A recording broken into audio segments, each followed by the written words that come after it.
sommes une famille, un seul cœur, un seul esprit. Les distances ne nous séparent pas, nous sommes un en toi.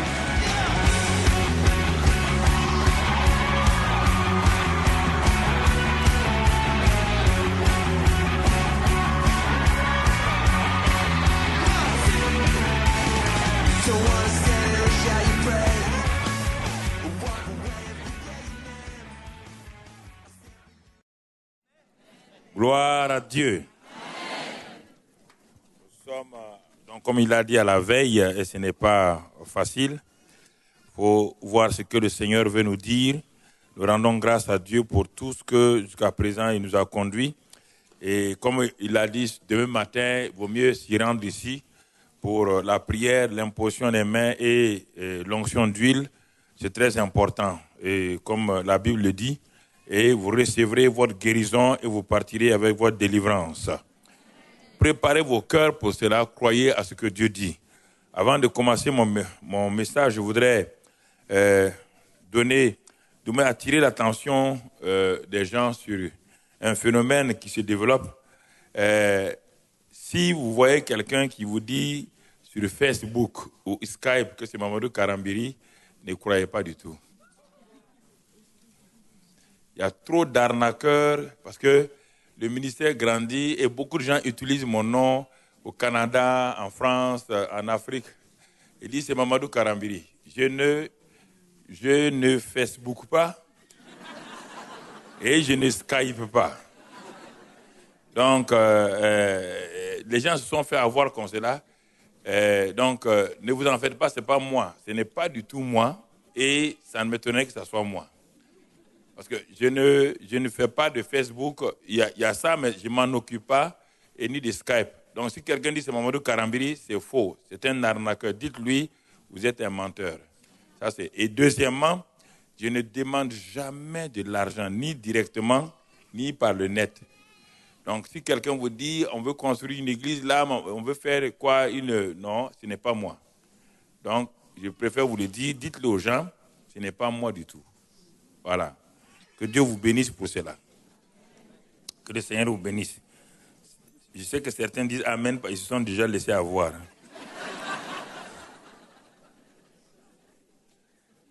Voilà. Gloire à Dieu. Gloire à Dieu. Amen. La Bible dit que nous allons voir ce soir notre titre, notre message, parler à votre montagne. Vous devez parler à votre... Je décide de parler à ma... Oui, mon frère, ma soeur. C'est une décision. Je dois parler à ma montagne. Et nous allons voir qu'est-ce que la montagne.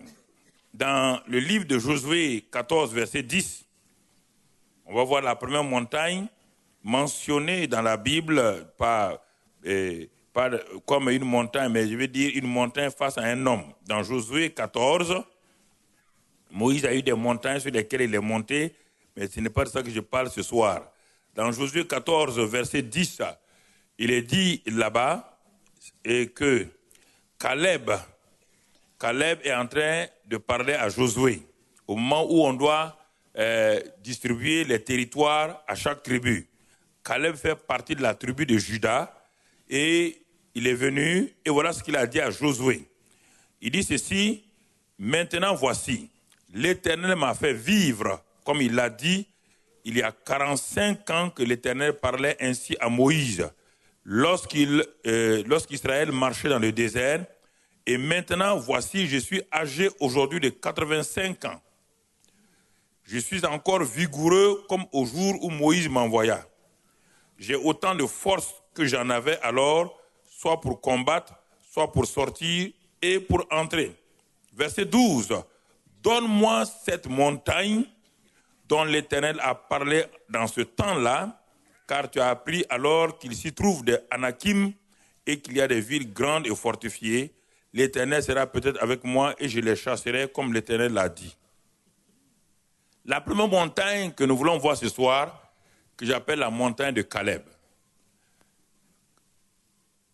Caleb s'arrête et dit à Josué, quand nous sommes venus en tant qu'espions, 12 espions dans ce pays-là, et que nous l'avons visité sous donc les ordres de Moïse, nous avons vu cette montagne. Et c'est sur cette montagne que les géants, les Anak, les filles d'Anak se trouvent. Nous avons été les deux seuls à dire que le pays nous appartenait. Je vous ai dit oui, j'étais avec toi. Ça fait 45 ans. Maintenant, j'ai 85 ans. Nous avons pris possession du pays et je voudrais simplement, moi, vous voyez quelle audace cet homme avait. Un homme de 85 ans qui réclame une montagne. Et cette montagne est spécifique. C'est la montagne où se trouvent les géants qui ont fait peur et ces géants qui ont empêché tout le peuple d'Israël de rentrer à Canaan. Et cet homme de 85 ans s'arrête et dit, je suis encore vigoureux, je suis fort, je réclame cette montagne-là, car je vais, en tout cas, par la grâce de Dieu, le Dieu qui nous a aidés à 45 ans en arrière, le même Dieu étant vivant, n'étant pas vieux, alors je pourrais m'emparer de cette montagne et j'en ferai mon héritage. Ça, c'est la montagne de Caleb. On ne va pas faire un détail. Deuxième montagne dont ce soir, je vais vous parler, c'est dans Zacharie 4, versets 6 et 7. Ça, c'est la montagne de Zorobabel. La montagne de Zorobabel, et là-bas, il est dit dans Zacharie 4, 6, 7, alors il reprit et me dit, c'est ici la parole que l'Éternel adresse à Zorobabel. Ce n'est ni par la puissance, ni par la force, mais c'est par mon esprit, dit l'Éternel. Verset 7 maintenant. Il dit, qui es-tu, voyez maintenant, grande montagne devant Zorobabel.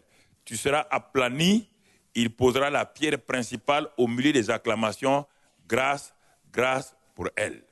Ça, c'est la montagne de Zorobabel.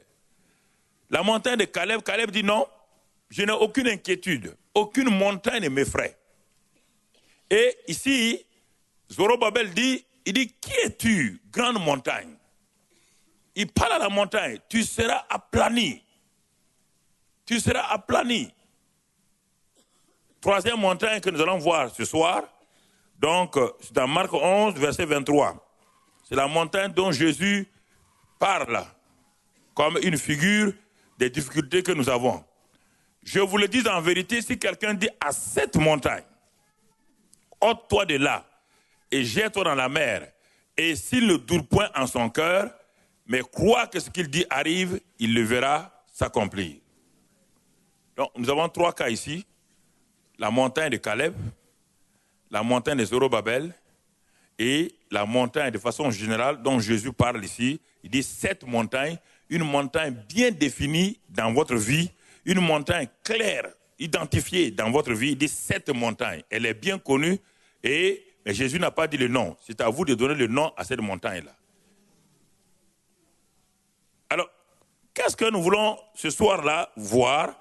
Nous voulons voir simplement qu'une montagne, c'est un obstacle, une barrière est placée par l'ennemi entre vous et vos bénédictions.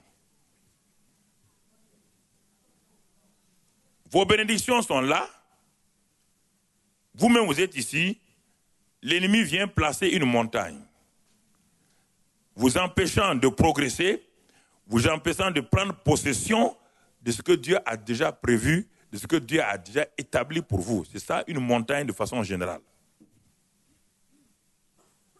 Et quand nous regardons cela, frère, il y a plusieurs manières de vaincre une montagne naturelle. Il y a tout juste, on peut dire, trois grandes montagnes pour vaincre une montagne naturelle. Une des manières, c'est de l'escalader. Si vous l'escaladez, vous arrivez au sommet, on vous dit que vous avez vaincu la montagne. Parce que vous avez escaladé, vous avez vaincu et vous passez de l'autre côté.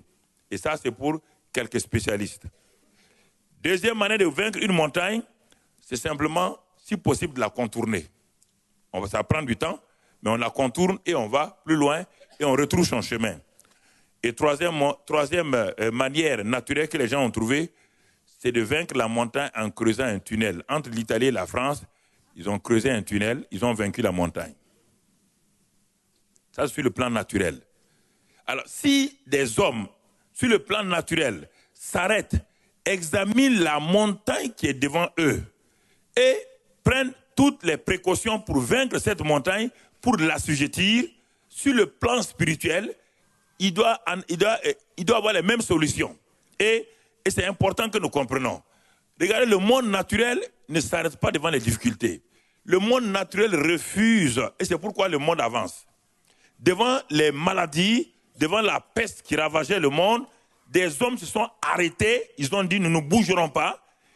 La peste est une montagne de maladies qui est en train de détruire le monde. Nous allons la vaincre, ils l'ont vaincue. Ils ont pris la décision de vaincre la peste.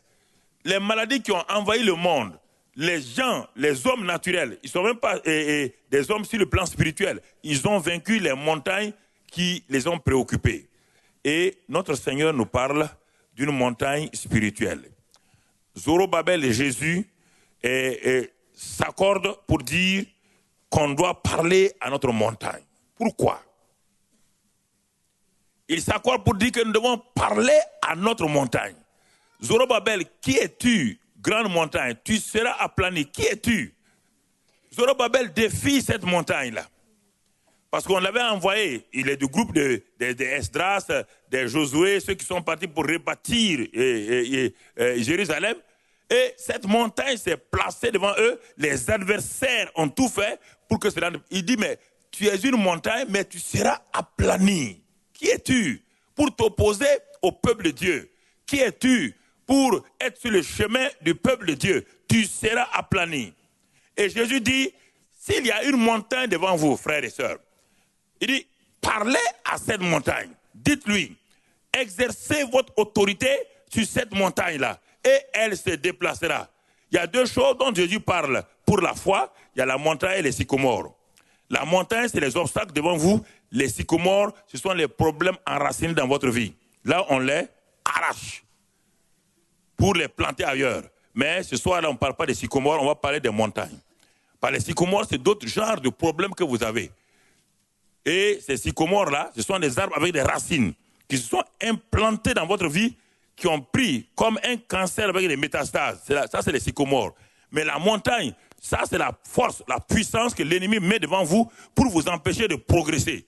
Donc, voyez, frères et sœurs, quand vous lisez la Bible, voyez ce que cela veut dire, l'analogie, et ensuite, demandez au Saint-Esprit si il y a une telle chose dans votre vie, et voyez de quelle manière le Saint-Esprit peut vous aider à comprendre et à discerner votre situation. Alors, chaque montagne spirituelle de ma vie, de ma famille, a besoin d'entendre ma voix. Ce qu'il ne faut jamais faire avec une montagne, j'ai noté quelques éléments, ce qu'il ne faut jamais faire avec une montagne. Premièrement, il ne faut jamais s'arrêter, regarder une montagne. Plus vous la regardez, elle grandit. Ah oui, si vous vous arrêtez, vous regardez une montagne, l'examinez, plus vous la voyez, elle grandit, plus vous devenez très petit. C'est pourquoi les 12 espions qui ont été envoyés, ils ont passé leur temps à regarder les géants. À la fin, ils ont décidé, ils ont déclaré qu'eux, ils étaient comme des nains à leurs yeux, alors qu'aucun géant ne leur a parlé. Aucun géant ne s'est adressé à eux. Vous entendez? Aucun géant à Canaan n'a dit aux 12 espions, vous êtes des nains. Mais à force de regarder ces géants-là régulièrement, ils sont arrivés dans leur pensée à croire qu'eux, ils sont des nains et qu'eux, ils sont vraiment des géants. Et c'est ça que Josué et Caleb ont refusé. Je suis allé il y a plusieurs années en Thaïlande. Et donc, dans cette nation-là, puis je suis sorti pour faire quelques pas dans les rues et puis aller dans un supermarché. Et donc à Bangkok. Et quand je suis rentré dans le supermarché, je suis devenu un vrai cinéma. Ils sont petits comme ça. Ils sont venus et puis ils me regardaient. Et puis ils riaient. Mais dans le magasin, plus personne ne vendait. On regarde les géants qui passent. Alors moi, je voulais acheter des chaussures. Chaque chaussure que je prenais, il n'y a que mes 3 doigts qui rentraient là-dedans. Alors j'ai dit, mais Seigneur, ça c'est pas un endroit pour acheter des chaussures. Déjà même à Mulhouse, ici, j'ai acheté des chaussures une fois et ça m'a créé des problèmes. Donc, ça, c'est une parenthèse on ne va pas en parler. Il y a quelqu'un qui est au courant de ça. Ok, c'est bon. Donc, c'est important que nous comprenions certaines choses. Donc, vous voyez, et la montagne a tendance à vous influencer. Et si vous la regardez trop intensément, elle s'amplifie, elle grossit et vous vous sentez faible. Vous vous sentez incapable, impuissant devant la montagne. Et c'est ça qui a fait. Israël avait une montagne qu'on appelle Goliath. Pendant 40 jours, ils ont loué Dieu. Pendant 40 jours, chaque matin, ils louaient Dieu. Mais quand ils avancent, chacun regarde la taille de Goliath. Et quand il regarde cet homme-là, il est venu pour nous défier. Et tout le monde reculait. Alors, bien-aimés frères et sœurs, Jésus savait cela. C'est pourquoi il veut nous aider. Il veut nous aider par un simple message ce soir-là. Ce n'est pas un message qui prend du temps. Ne regardez pas votre montagne, car elle grandira vos yeux. Deuxième chose, ne vous asseyez jamais au pied de votre montagne pour pleurer. Car si vous vous asseyez là-bas pour pleurer, un éboulement viendra vous enterrer. Si vous asseyez au pied de la montagne, passez votre temps à pleurer, avant que vous ne sachiez, un éboulement de la montagne viendra vous enterrer. Ne vous asseyez pas au pied de la montagne pour pleurer. Ne pleurez pas devant les montagnes. Les montagnes ne bougent pas à cause de vos pleurs.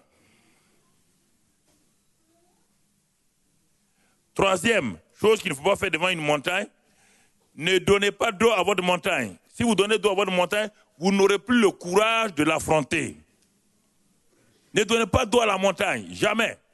Vous n'aurez plus le courage de l'affronter. Une deuxième fois sera un échec. Une troisième fois sera un échec. Et vous allez avoir une mentalité d'échec. Et pour vous reprendre, c'est difficile. Il faut l'affronter. Quatrième chose qu'il ne faut pas faire, mon frère, ma soeur, ne parlez jamais de votre montagne autour de vous. Ne parlez pas de votre montagne. Les gens se promènent et parlent de leur montagne, de leurs problèmes aux gens. Oh, vous ne savez pas, j'ai tel problème. Tout le temps, j'ai tel problème. Ne parlez pas de votre montagne. Parlez à votre montagne, mais ne parlez pas de votre montagne. C'est différent. Parler de ma montagne ne résoudra pas votre problème. Parce que parler de votre montagne, vous magnifiez votre montagne. C'est-à-dire que vous devenez simplement quelqu'un, une victime de la montagne. Vous êtes simplement quelqu'un qui n'a aucune confiance que vous pouvez vaincre cette montagne-là. Et en ce moment-là, vous devenez une victime. La montagne, tout le temps que vous en parlez, vous la magnifiez, vous l'exaltez. Et en ce moment-là, la montagne vous dominera. Alors, c'est pourquoi Jésus, voyons ce que l'expert en déplacement de montagne nous dit. Il s'appelle Jésus de Nazareth.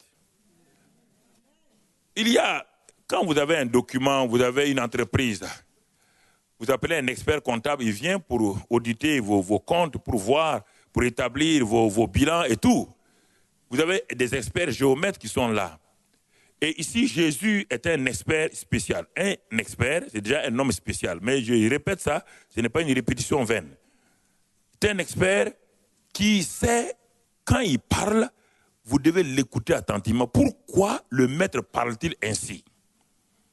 Parce que quand nous lisons la Bible, nous ne savons pas que nous sommes en train d'écouter la voix de Dieu.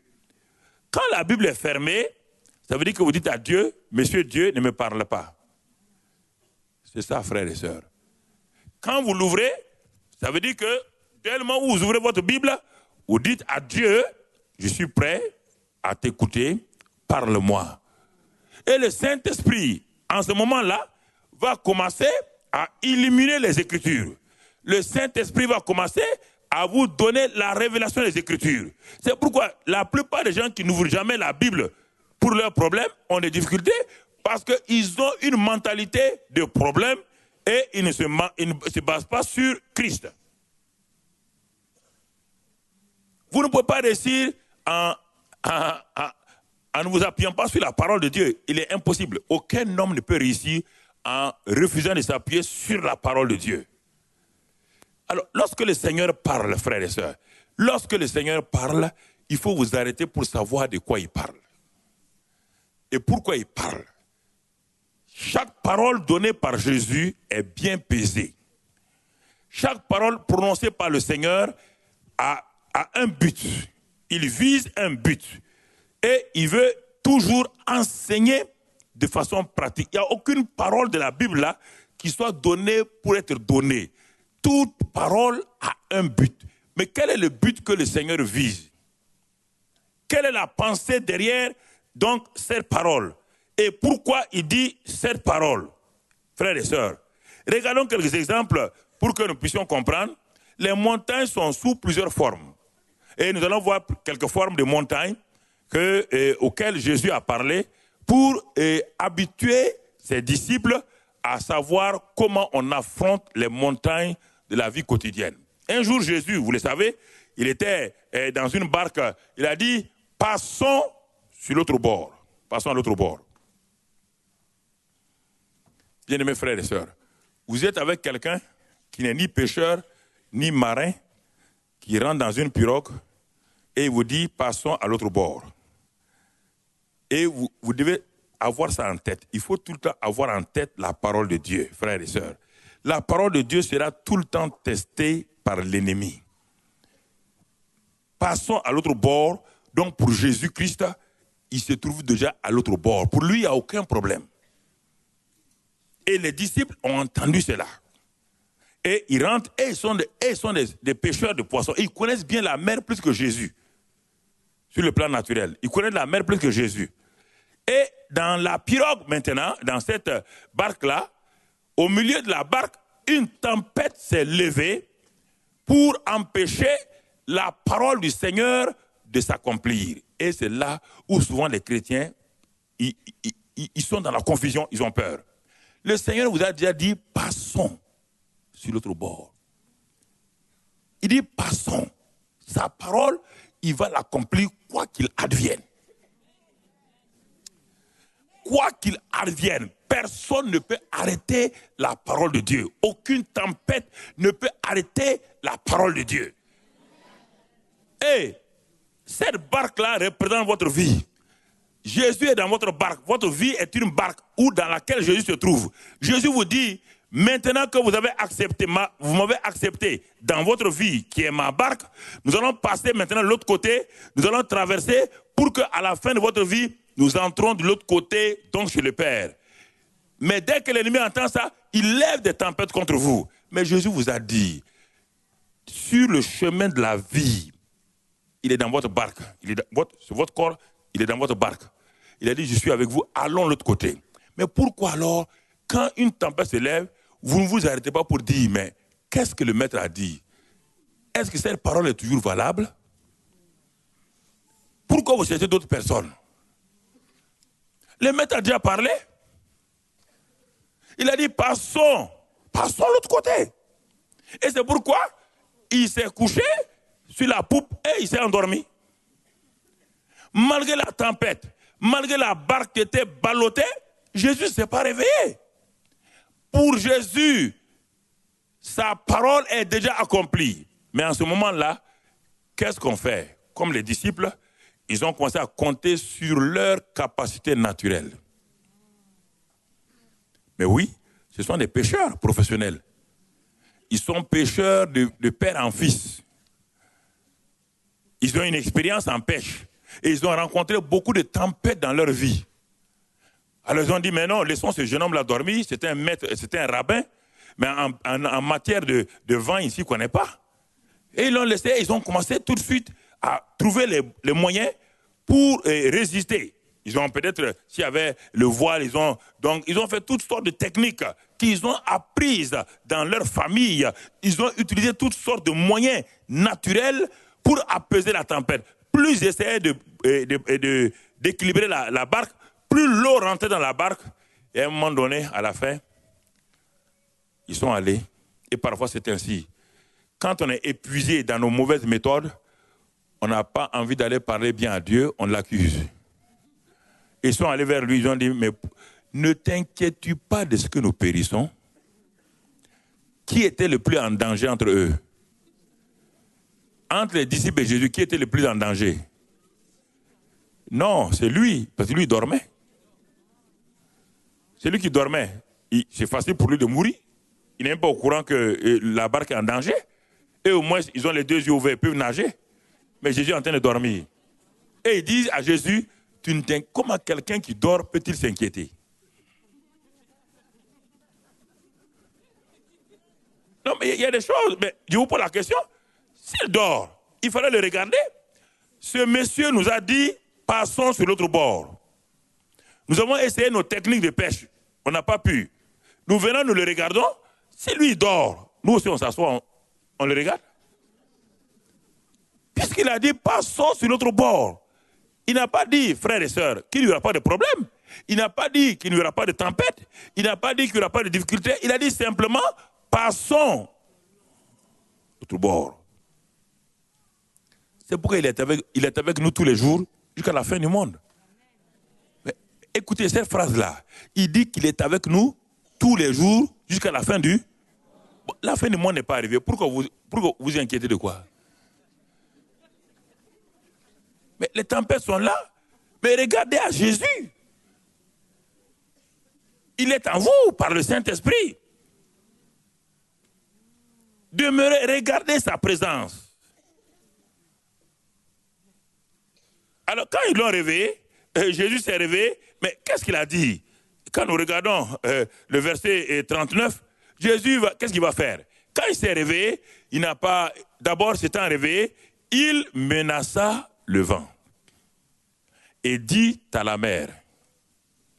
Il menace le vent et il dit à la mer, silence. Tais-toi. Et le vent cessa et il eut un grand calme. Il a parlé, frères et sœurs. Il a parlé, il a exercé son autorité. Il a parlé, il a menacé le vent et il dit à la mer, silence. Il n'y a rien de magique ni de mystique ici.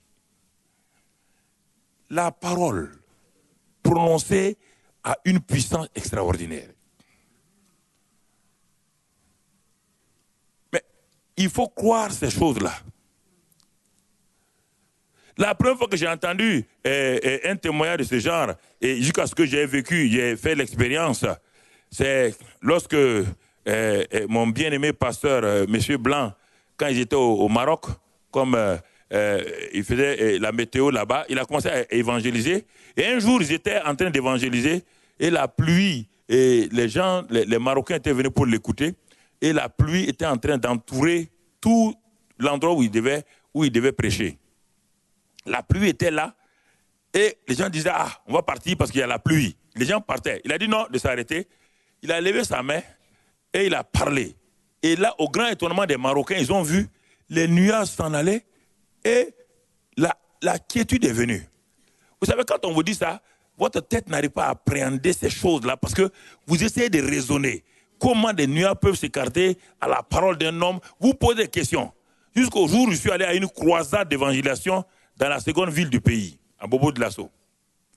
Et quand nous sommes arrivés à cette croisade-là, au stade, et nous avons loué toutes les radios de la place, et on n'entendait que nous, toutes les radios FM. Nous les avons louées, et on prêchait sur cela, mais pour que la population n'écoute rien d'autre. Et cela a tellement énervé les féticheurs, c'est-à-dire ceux qui font les coutumes et tout, et ils ont décidé d'envoyer la foudre, la pluie, c'était au mois de mai, d'envoyer la pluie sur nous et pour nous détruire. Ou moi je meurs, ou un de l'équipe meurt. Ils ont cette puissance, ils ont cette force-là. Si vous n'y croyez pas, alors mon frère, vous mieux vous préparer. Et quand un monsieur de leur quartier est venu me dire qu'ils ont fait un sacrifice ce matin, ils ont enterré un bœuf vivant et ils ont commencé à invoquer leur Dieu pour que ce soir, au stade-là, la pluie vienne, la foudre vienne, et que la foudre donc détruise soit moi ou quelqu'un de l'équipe. Alors, bien-aimés frères et sœurs, il y a des choses réelles que vous devez savoir. Satan est une réalité, mais sa puissance est contrôlée par la puissance du Saint-Esprit. N'essayez pas de nier que Satan n'est pas une réalité. Satan est une réalité. Vous voyez son effet, ses effets dans le monde. Vous le voyez partout. Pourquoi des hommes intellectuels adhèrent aux sectes sataniques? Pourquoi? Il y a quelque chose qui est pratique là-dedans, qu'ils font. Alors, le soir, quand je devais aller au stade, au moment où, vers 17h, où la foule allait au stade, brusquement, nous avons vu des nuages se lever à l'horizon. Des nuages noirs se lever à l'horizon et qui entouraient. Alors j'ai appelé ceux qui étaient avec moi, l'équipe qui était avec moi. Il dit, vous allez voir ce que Josué a fait. Josué a parlé au soleil, il a parlé à la lune, et beaucoup de gens, quand ils arrivent là-bas, ils tournent la page vite. Beaucoup de chrétiens, quand ils arrivent là-bas, ils tournent la page. Non, mais ça, peut-être ça, c'est une histoire à dormir debout, là. Mais dès que le moment où vous doutez d'une seule histoire de la Bible, tout le reste n'a plus de sens pour vous. Si Dieu ment une seule fois, il ment pour toujours. Dieu est éternel. Si vous faites la multiplication d'un 1 multiplié par éternité, ça devient éternel. S'il y a un seul mensonge, donc tout Dieu est mensonge. Ça, c'est mathématique. 1 fois infini est égal à quoi? Infini. Alors, c'est ça. Si vous doutez de Dieu ici, et vous dites que vous croyez en Dieu ici, ça ne marche pas. Vous ne comprenez pas, vous dites, je ne comprends pas. Ça, c'est bon. Et j'ai pris la Bible, j'ai ouvert ce passage-là sur Josué, et j'ai dit à toute mon équipe, il dit, vous allez voir quelque chose aujourd'hui. J'ai pointé mon doigt, j'ai dit à la pluie, j'ai ordonné, tu vas venir dans tel quartier, tel quartier, tel quartier, tel quartier, mais je t'interdis au nom de Jésus qu'il y ait une seule goutte au stade. Au nom de Christ Jésus, j'ai dit à tous ceux qui sont là, écoutez-moi, si je suis un homme de Dieu et qu'on est venu pour la gloire de Dieu, si vous le saurez, si ce n'est pas ça, alors là, j'arrête. Et il a commencé, les tonnerres ont commencé, la pluie a commencé. Tous les quartiers, quand le chauffeur est venu pour me prendre, pour m'amener au stade, j'ai demandé au chauffeur, il dit, pasteur, c'est chaud aujourd'hui, la pluie est partout. Il dit, mais j'ai dit à l'équipe qu'il n'y aura pas de pluie au stade. C'est sur des cassettes vidéo, hein. C'est pas la police était là. Quand je suis arrivé, j'avais envoyé un de mes collègues pour prêcher et moi j'allais prier pour les malades. Dès que j'ai mis le pied au stade, je suis monté sur l'estrade. Un grand vent est venu prendre la chaise sur laquelle je devais m'asseoir, prendre la chaise, balancer la chaise sur la foule. Et il y avait des policiers qui étaient là. Et il y a un des policiers qui a dit, aujourd'hui leur affaire sera... L'autre policier a dit non. Quand l'homme là va se lever, tu vas voir ce qui va se passer. Le policier n'est pas un chrétien. Hein. Il dit, ça fait 5 jours que je suis cet homme-là. Et ce qu'il a fait dans ce stade-là, quand il va se lever, tu verras. Effectivement, je me suis levé. Et au moment, j'ai pointé mon doigt, comme mon pasteur a fait. J'ai ordonné au nuage. J'ai ordonné que tout s'éclaircisse.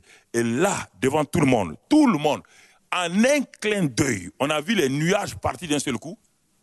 Ça a été filmé, mon frère.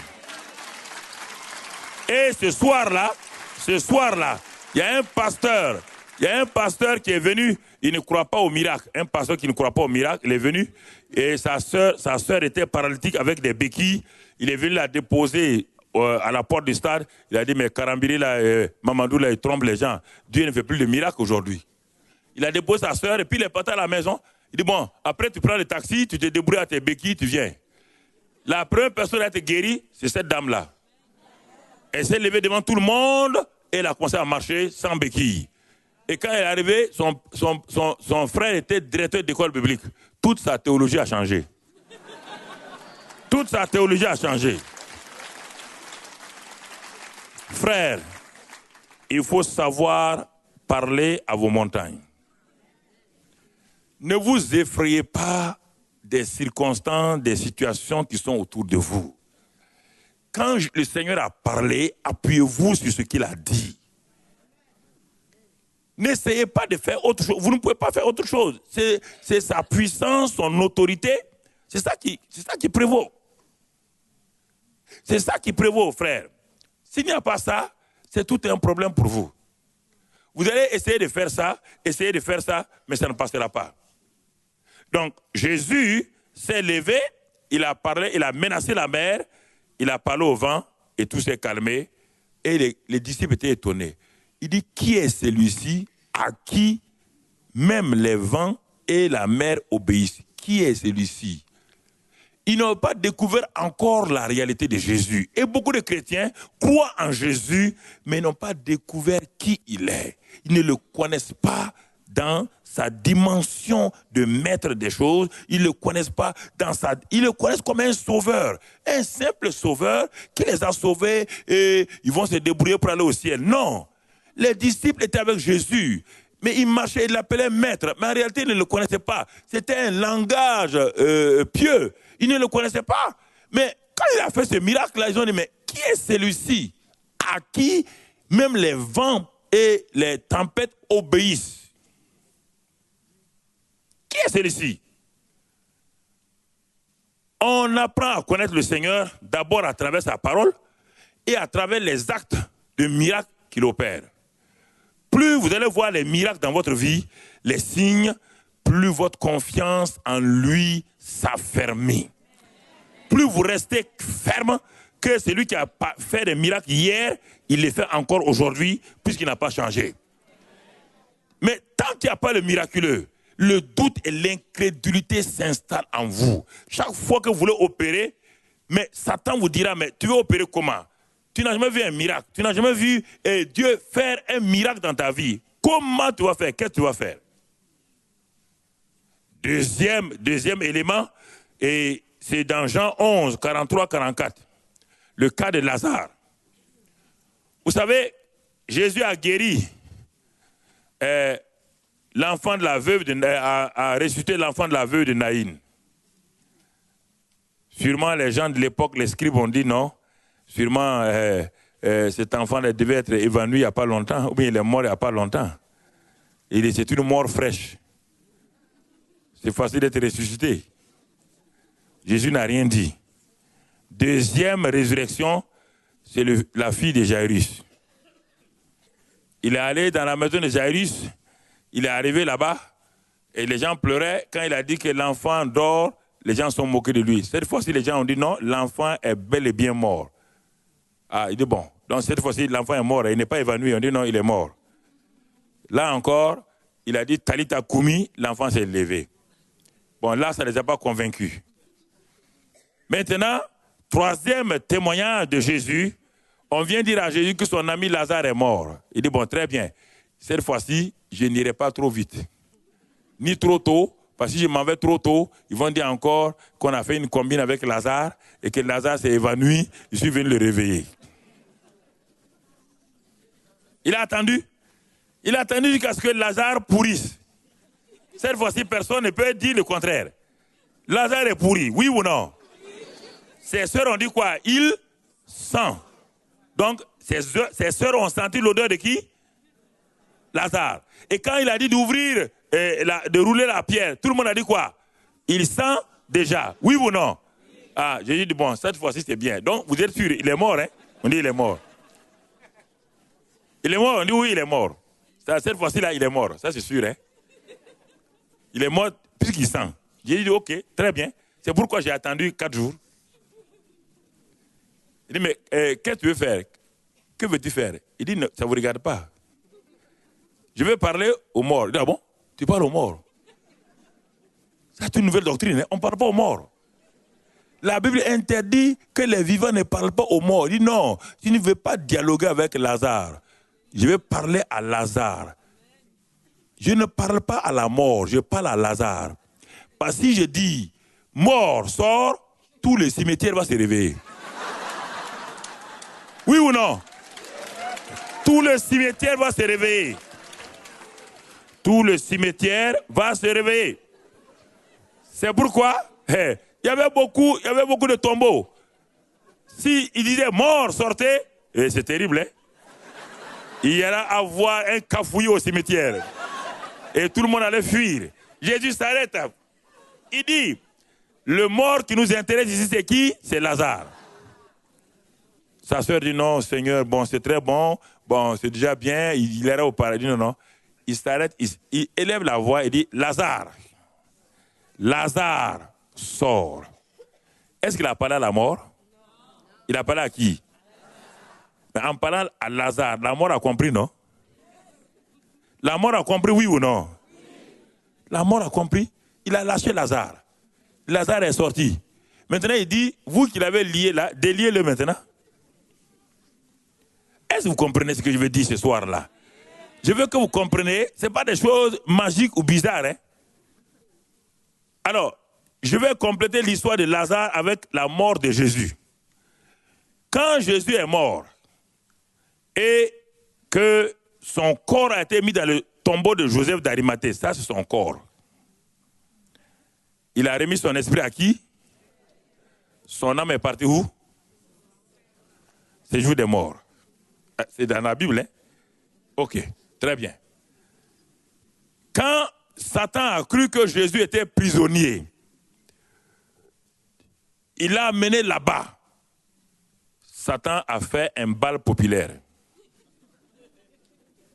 Il a dit, vous voyez, je suis Satan. Je vous ai dit, c'est moi. J'ai amené Adam et Ève à genoux. Maintenant, le dernier Adam aussi, je l'ai mis à genoux. Donc, c'est moi le roi. Je m'appelle Satan. Allez, commencez à chanter. Souvenir, souvenir, souvenir, souvenir.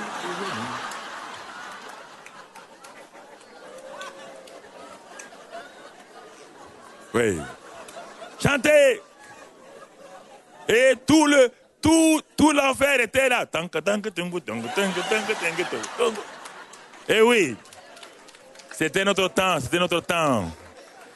Votre temps, c'est le rap. Notre temps, c'était souvenir, souvenir. Vous comprenez, frère? Satan était content, les démons étaient contents. Mais je crois, moi, ça c'est l'évangile selon Saint Karambiri. Mais moi, je crois qu'il y a un démon qui devait être le démon du doute là. Vous savez, il y a un démon du doute. Le démon du doute, il doute de tout, même il doute de Satan. Ah, dès le moment où il démon du doute, il doute de tout. Il a dû dire à Satan, il dit, moi, chef, moi je ne crois pas que l'homme là va rester ici. Hein? Satan dit, mais pourquoi? Il dit, mais chef, quand on a mis Lazare dans le tombeau, 4 jours il était pourri. Satan dit oui. Mais quand il est venu, quand Jésus est venu, il dit, parce qu'on ne doit pas dire Jésus devant Satan. On ne doit jamais dire. Si tu dis ça, tu as un problème. Quand il est venu devant la tombe de Lazare, écoute bien, chef, quand il s'est arrêté, l'ange de la mort qui est là, il était témoin, l'ange de la mort est là. Oui, l'ange de la mort est là. Il était témoin, oui. Il avait tenu bien Lazare. Et moi-même, j'étais là aussi. Mais quand l'homme l'a dit, Lazare, sort, l'ange de la mort il a lâché Lazare, il est sorti. Chef, tu penses que l'homme qui a dit à Lazare de sortir, on n'a pas pu empêcher. Tu crois qu'on peut l'empêcher de sortir? Moi, je crois qu'il va sortir un jour. Satan dit non, il ne sortira pas d'ici. Ah, l'ange du doute a dit, en tout cas, moi je doute. Hein. Mais oui, tu m'as donné le caractère de doute. Donc, moi je doute. Même je doute de toi. Oui, oui. Mais oui. Il a eu raison, oui ou non? Le 3e jour, quand le glorieux Saint-Esprit est descendu, l'ange du doute se tenait bien loin. Quand l'enfer qui était chaud a commencé à se climatiser, il dit Il y a un climatiseur qui arrive ici. L'enfer est toujours chaud, mais pourquoi l'enfer est climatisé? On dit c'est l'homme du climat qui arrive maintenant. Le Saint-Esprit est rentré. Il a dit, hé, Jésus, lève-toi. Ah, l'ange du doute a dit aux autres, je vous ai bien dit. Hein? Je vous ai dit, moi je suis douteur, je reste douteur. Et quand Jésus s'est levé, avant de partir, qu'est-ce qu'il a dit? Il a dit, Satan, viens là. Donne-moi les de la mort et du séjour des. Il a pris ça, il est parti. Et il dit désormais, la clé de la mort et du séjour de mort, c'est tout dans les mains de qui? Quand il ouvre, personne ne peut. Et quand il ferme, personne ne peut ouvrir.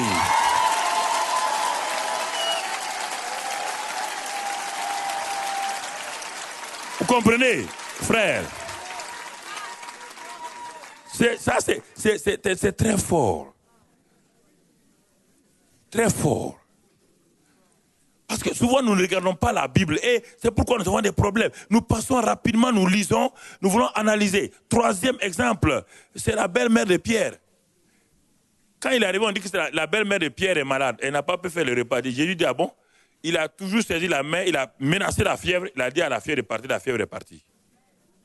La fièvre est partie. Autre exemple où Jésus a parlé, c'est l'esprit impur. Jésus, dès qu'il a été rempli du Saint-Esprit à Capernaum, il est rentré dans la synagogue de Capernaum. Un esprit impur a commencé à crier. Qui es-tu? Tu es Jésus de Nazareth et tu es venu pour nous perdre. Jésus a dit, tais-toi et sors. Le démon est sorti. Il a parlé au démon et le démon a obéi, il est sorti. Et c'est pourquoi nous pouvons parler aujourd'hui aux démons en leur ordonnant, au nom de Jésus-Christ, sors et il doit sortir. Et dans Luc 5, là-bas encore il dit à Pierre, un spécialiste de pêche, qui a pêché toute la nuit sans rien prendre. Il s'arrête au bord et il voit que Pierre et ses amis et ses parents ont échoué. Et il vient, il emprunte la barque de Pierre, il dit, prêtez-moi votre barque. Il rentre dans la barque et il manifeste. Lui aussi, il est un pêcheur, mais un pêcheur d'âme. Il a parlé à la foule. Quand il a fini, il dit maintenant à Pierre, très bien, vous avancez au milieu de la mer et vous jetez vos filets pour pêcher. Jésus a parlé. Pierre dit non, papa est là, mon frère André est là, ensuite il y a Jean et Jacques qui sont nos collaborateurs et leur père Zébédée est là. Nous avons fouillé toute la mer hier, toute la nuit, sans rien prendre. Il n'y a même pas un crapaud ni une grenouille dans la mer. Non, nous sommes... Mais n'est-ce pas André? Ils ont dit oui. N'est-ce pas Jean? Ils ont dit mais oui. Nous avons fouillé la mer. Il n'y a rien dans la mer. Mais quand Jésus a dit jetez vos filets pour pêcher, la même parole qui est dans Genèse, la même parole dans Genèse qui a créé les poissons, la même parole quand Dieu a dit que les mers soient remplies de poissons dans Genèse, la même parole vient de sortir de la bouche du Fils. Quand il a dit ça, la mer a commencé à être pullulée de poissons. Quand ils ont jeté le filet, ils ont tiré, ils ont dit, il doit y avoir un caillou qui rentre dans le... Non, ils ont dit, c'est pas un caillou. Le monsieur, là, quand il parle, la chose s'accomplit. Ils ont tiré les meilleurs poissons qu'ils n'ont jamais vus, étaient dans le filet. Alors, je voulais attirer votre attention, lorsque le Seigneur a parlé, n'ayez pas peur quand vous avez des problèmes. Ne tremblez pas devant vos situations. Ne commencez pas à prier avant d'être sûr que le Seigneur a parlé. Parce que vous priez sur vos assumptions, c'est-à-dire sur vos pensées personnelles, sur ce que vous pensez, Dieu ne veille pas sur votre pensée. Dieu veille sur sa parole. Et il veut que sa parole dans votre bouche soit des paroles de vie, soit des paroles de puissance. Et c'est pourquoi faites attention à votre bouche. Ne laissez pas votre bouche parler des choses négatives contre vous-même. Ne dites pas à votre bouche, mais je ne m'en sortirai pas, ça n'ira pas. Dieu dit, si tu fais ça, tu mets le feu à ta propre vie. Parce que ta langue est un feu. Mais un feu sert à quoi? Le feu, si on le met sous la marmite, sous la casserole, ça fait cuire les aliments. Mais ce feu qui est mis sur tes vêtements, ça te détruit toi-même. Le feu a un double effet, positif et négatif. La langue joue ce rôle-là. Il peut mettre le feu sur Satan, il peut mettre le feu dans les situations, mais en même temps, il peut mettre le feu sur ta propre vie. Donc c'est pourquoi, frères et sœurs, faisons beaucoup notre attention, parce que notre voix est unique comme nos empreintes digitales. La voix de l'homme est unique. Aucune voix ne se ressemble dans ce monde-là, comme les empreintes digitales se ressemblent. Notre voix est unique. Le timbre de notre voix est unique. Et les empreintes digitales aussi que nous avons sont uniques. Et c'est pourquoi, lorsque mon timbre, ma voix est remplie de la parole de Dieu, elle prend une dimension surnaturelle de capacité. Ma voix naturelle sur mon enfant, ça l'amène et il se calme. Ma voix naturelle sur même les hommes qui sont autour de moi, ça permet aux hommes de m'obéir. Mais quand cette voix maintenant est remplie de la parole puissante de Dieu, de la parole vivante de Dieu, quand je parle, la chose s'accomplit. C'est pourquoi au téléphone, on peut prier et la parole rentre dans le corps. Mais oui, en 97, papa Jean a prié pour moi au téléphone. Et lui, il était à Milou, moi j'étais au Burkina. J'avais une pleurésie ici dans ce poumon. On a enlevé 3 litres une fois. Ça n'a pas marché. Ils ont mis des corticoïdes, cortisone, tous les cortis. Aucun corti n'a marché. Mais quand j'ai acheté son livre, j'ai lu son livre, son premier livre. Mais j'ai dit, mais moi je prie, les gens sont guéris. Beaucoup de gens sont... Et même j'ai prié pour quelqu'un qui avait cette pleurésie, la personne est guérie. Il y a des moments où Dieu veut qu'on soit humble. Qu'on demande à quelqu'un d'autre de parler sur nous. Mais oui, vous pouvez être un homme de Dieu et Dieu vous utilise pour faire des grands miracles, mais soyez humble. Sachez qu'un jour, vous avez besoin de quelqu'un d'autre. Et son livre est tombé entre mes mains. C'est quelqu'un qui me l'a amené de la France. Je l'ai lu. Heureusement qu'il a mis son téléphone derrière. Et jusqu'à présent, je vois qu'il met tout le temps son téléphone. Je lui ai téléphoné un après-midi. J'étais couché dans mon lit. Il a téléphoné pour moi. Il n'y avait personne à la maison. Alors, entre Ouaga et ici, ça fait 6000 km. 6000 km entre Mulhouse et Ouaga. Comment un homme s'assoit au téléphone, 6000 km, il parle, si la parole n'a pas de puissance. Si la parole n'a pas de puissance. Donc, vous voyez, ça c'est important que nous comprenions. La parole a une puissance. C'est pourquoi il faut la parler tout le temps. Ou remplissez votre bouche de la parole de Dieu. Remplissez votre bouche de la parole de Dieu. Ne laissez pas des paroles négatives. Ne laissez pas votre bouche critiquer les gens. Remplissez-la de... Bénissez vos enfants. Bénissez tout le temps. Remplissez votre bouche de paroles, de paroles, de paroles, de paroles, de paroles. Et vous allez voir les choses s'accomplir. Et vous allez voir les choses se passer. Parce que votre bouche est puissante. Il est dit que les paroles du roi sont puissantes. Et nous sommes des rois et des sacrificateurs dans ce monde-là. Si nous remplissons nos bouches des paroles du roi des rois, la chose se passe. Je ne savais pas ces choses-là au départ. Et parfois, je m'énervais contre un chrétien, il y a 15-20 ans. J'ai dit une chose, comme ça, j'ai dit, mais sans me rendre compte, 10-15 jours plus tard, la personne avait des problèmes. C'est un frère qui m'a attiré mon attention. Il dit, attention pasteur, ta bouche est dangereuse. Je dis, mais comment ça? Il dit, mais regarde, tu as parlé l'autre jour comme ça s'est accompli. L'autre jour comme ça s'est accompli. C'est en ce moment que j'ai commencé à regarder la Bible et je me suis aperçu que je suis un danger ambulant. Si je ne fais pas attention à ma bouche, je vais créer des problèmes aux gens. Et en ce moment-là, j'ai changé tout et j'ai commencé à proclamer sur des gens et à proclamer. Et c'est en ce moment que j'ai vu, une fois j'ai dit à une dame, elle me suit, elle tout le temps, elle dit, moi, pasteur, priez pour moi, priez pour moi, priez pour moi. Je suis marié, bon, nous sommes musulmans, mon mari est musulman, on est marié à 8 ans, je n'ai pas d'enfant. Et ses parents ont dit, bon, comme il peut prendre 2-3 femmes, pourquoi il s'embête avec cette femme-là qui n'enfante pas? Il n'a qu'à se marier à une autre femme. Et elle est chrétienne. Elle venait en larmes. Mais tout le temps, elle était derrière moi. Il dit, mais c'est pas moi qui donne les enfants. C'est pas moi qui donne les enfants, ma fille. Oui, mais pasteur. Bon, un jour, bon, j'étais un peu énervé. J'ai dit, bon, ok, sois en grossesse au nom de Jésus. Hey.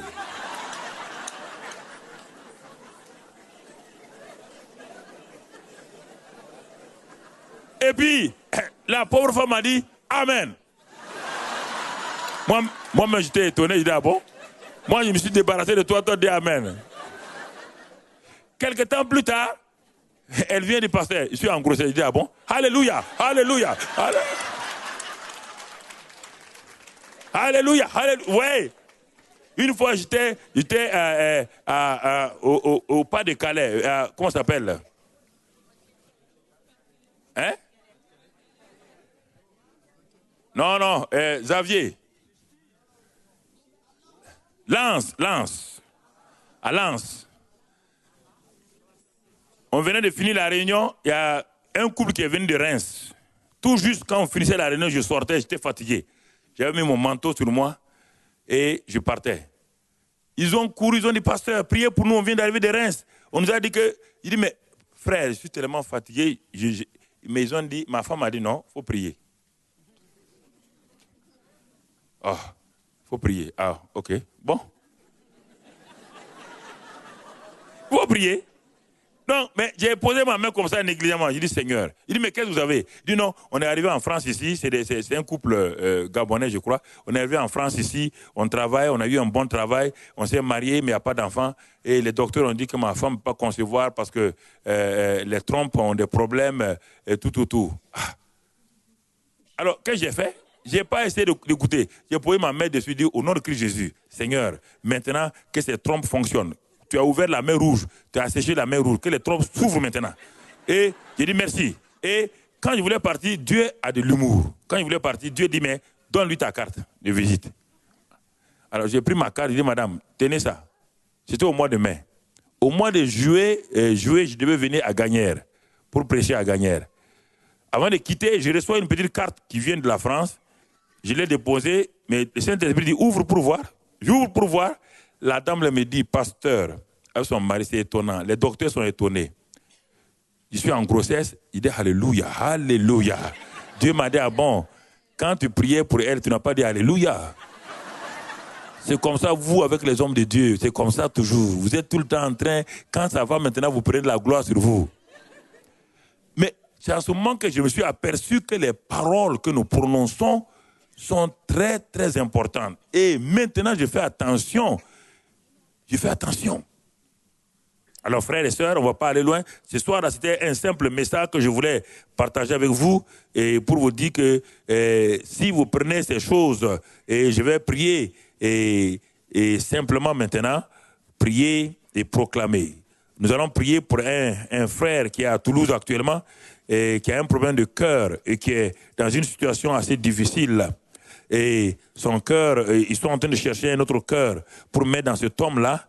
Et il s'appelle Georges. Donc nous allons nous accorder, je vais proclamer la prière sur Georges Chobé, là où il est maintenant, en esprit. Accordez-vous avec moi simplement. Père, je prends autorité sur ce cœur défectueux. Et dans le nom de Christ Jésus, j'ordonne à ce que maintenant, ce cœur défectueux soit changé, transformé. Père, merci. Tu es dans ton magasin céleste des nouveaux cœurs. Si les hommes n'ont pas un cœur, nous nous accordons maintenant pour que ta grâce et ta bonne main se posent sur cet homme-là, Père, et que par les meurtrissures de Christ Jésus, cet homme reçoive maintenant la guérison dans le nom de Christ Jésus. Que toute la gloire te revienne, Père. Merci pour ta grâce, merci pour ta faveur imméritée pour notre frère.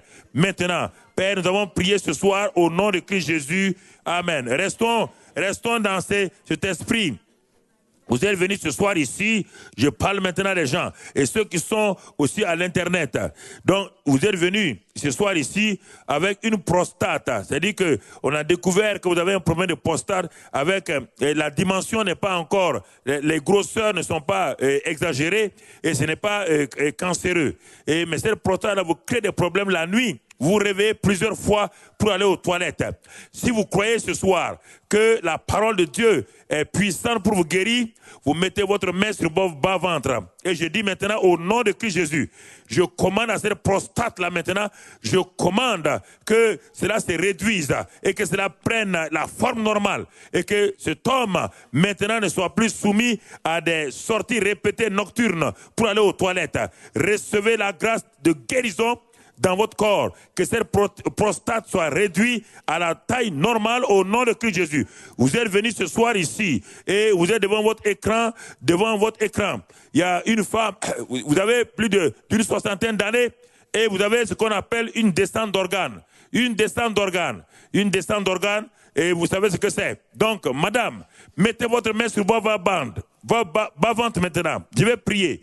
Maintenant, dans le nom de Christ Jésus, je commande à cette descente d'organes maintenant de se rééquilibrer et que tout soit normalisé. Que la puissance du Saint-Esprit, au nom de Christ Jésus, visite donc votre bas-ventre et que toute chose soit normalisée dans le précieux nom de Christ Jésus. Recevez la guérison ce soir. Recevez la guérison. Vous êtes venus ce soir ici. Vous avez une perte de sang en dehors de votre cycle mensuel. La perte de sang continue comme une hémorragie avec des grumeaux de sang noir. Mettez votre main aussi, vous êtes une jeune femme, mettez votre main sur votre bas-ventre maintenant. Je commande à cette perte de sang, à cette hémorragie-là, je réprime au nom de Christ Jésus. Je commande que cette hémorragie s'arrête maintenant et que votre cycle mensuel soit régulé. Recevez par la puissance du Saint-Esprit et au nom de Christ Jésus, la guérison de la délivrance de cette perte de sang. Vous êtes là encore ce soir. Ce sont les paroles que le Seigneur m'a données quand je priais dès le matin pour que ce soir-là tu puisses recevoir.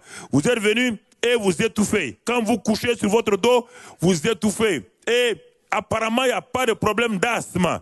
Parce qu'il n'y a pas de problème d'asthme. Mais pourquoi vous étouffez? Je ne sais pas quelle est la cause, mais maintenant, mettez votre main sur votre poitrine. Cet étouffement va s'arrêter ce soir. Je réprime cet étouffement maintenant, quelle que soit son origine. Je commande à cet étouffement qui vous réveille en pleine nuit et vous suffoquez. Je réprime maintenant cet étouffement maintenant des voies respiratoires et je commande que toutes les voies respiratoires soient restaurées et que cette nuit, vous dormez sur le dos, vous dormez sur le côté sans problème. Recevez la guérison ce soir dans le nom de Christ Jésus. Le Seigneur m'a dit de te parler ce soir que tu as un problème d'asthme, et ça s'est aggravé ces derniers temps. Et quand ça s'aggrave, tu rentres dans une crise et tu commences à t'étouffer. Maintenant, je commande, là où vous soyez, où que vous soyez, je réprime cet asthme-là au nom de Christ Jésus. Je commande à l'asthme, maintenant, tu cesses ton action dans ce corps. Les bronches sont maintenant libérées. Recevez la guérison ce soir au nom de Christ Jésus. Et tout cela, vérifiez. Le Seigneur fait ces choses-là. Vous êtes venus ce soir ici, vous avez une incontinence urinaire. C'est une dame. Ce n'est pas un enfant. Vous avez une incontinence urinaire. Et à cause de cela, vous mettez des couches comme des bébés. Vous mettez des couches comme un bébé. À cause de cette incontinence urinaire-là, vous êtes pourtant une femme d'un certain âge, d'un âge moyen. Maintenant, mettez vos mains sur vos bas-ventre. Je réprime cette incontinence urinaire qui vient soit d'une inflammation et de vos organes. Je réprime cela maintenant dans le nom de Christ Jésus. Je commande que cette incontinence urinaire s'arrête et que cette nuit, ça soit la dernière fois que vous mouillez vos matelas et vous mouillez vos habits. Je réprime maintenant cette infirmité. Dans le nom de Christ Jésus, recevez cette délivrance là où vous êtes maintenant. Là où vous êtes maintenant. Là où vous êtes maintenant, recevez cette délivrance au nom de Christ Jésus. Ce soir, vous avez des ganglions au cou et des ganglions sous votre aisselle. Et des ganglions, une troisième personne, des ganglions dans des parties assez sécrètes. Vous avez des ganglions là-bas, entre vos jambes. Posez vos mains sur ces ganglions maintenant. Posez vos mains sur votre aisselle. Posez votre main sur votre cou. Et je commande à la destruction maintenant de ces ganglions par la puissance du Saint-Esprit. Maintenant, la puissance du Saint-Esprit rentre dans ces ganglions. Et maintenant, dématérialise ces ganglions. Maintenant, ganglions, soyez dématérialisés. Disparaissez totalement dans ce corps. Je vous réprime ce soir. Je commande à ces ganglions maintenant de cesser leur effet sur votre corps. Qu'ils disparaissent au nom de Christ Jésus. Ce soir, vous êtes encore là. Vous aussi, vous avez un problème de point de côté. Du côté gauche. Un point de côté, douleur atroce. Quand vous tenez, vous souffrez. Vous essayez de mettre beaucoup de baume, mais mettez votre main sur ce côté-là, point de côté. Et maintenant, la douleur va disparaître instantanément. Croyez maintenant, la parole est dans la bouche et la parole ne revient pas à vide. Père, je réprime maintenant ces douleurs atroces qui sont liées à ce point de côté. Et de ce côté gauche, je réprime au nom de Christ Jésus. Point de côté, douleur. Tu libères ce côté et maintenant tu pars. Je commande maintenant que la puissance de guérison rentre dans ce corps-là. Recevez la guérison ce soir au nom de Christ Jésus.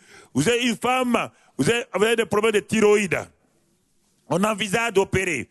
Mais si vous croyez ce soir, posez votre main sur votre cou, là.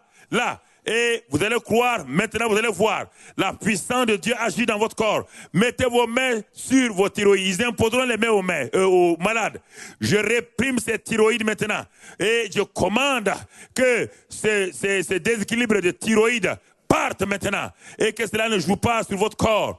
Je réprime cela au nom de Christ Jésus et que tout cela soit restauré, que votre médecin confirme cela. Dans le nom de Christ Jésus, j'ai prié ce soir, recevez toute forme de cancer, cancer de la prostate, cancer du côlon, cancer du foie, cancer du pancréas. Je réprime toutes ces tumeurs-là qui sont des esprits de mort. Je commande à ces esprits de mort, vous libérez ces corps maintenant dans le nom de Christ Jésus. Je commande, esprit de mort, tu libères ces corps, quelle que soit la métastase. Je réprime maintenant ces cancers-là qui sont des esprits de mort. Je commande à ces esprits de mort qui sont sous forme de cancer. Je vous réprime ce soir. Vous libérez ces corps, vous mourrez à vos racines.